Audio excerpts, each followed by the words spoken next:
ခြင်းဒုစိတ်တွေထဲမေးဖို့ရရှိလဲပဲတကယ်တမ်းဝေးခြင်းမှာဘုဒ္ဓတရားစေတယ်ပြန်သွားတဲ့အခါဘယ်နေသာကြပါမလဲပြန်တွေ့ရင်လေ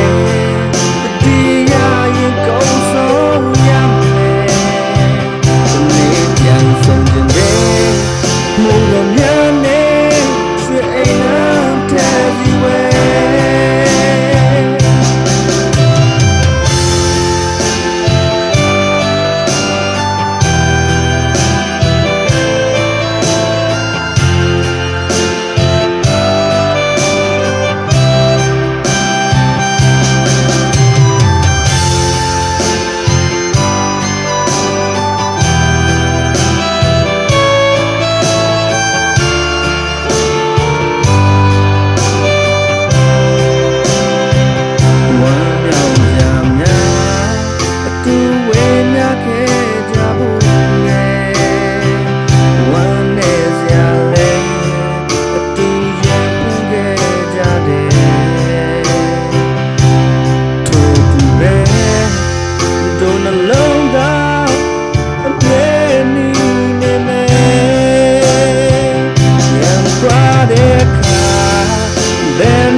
ကြ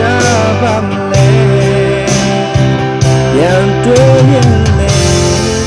တရားရဲ့ကောင်းဆုံး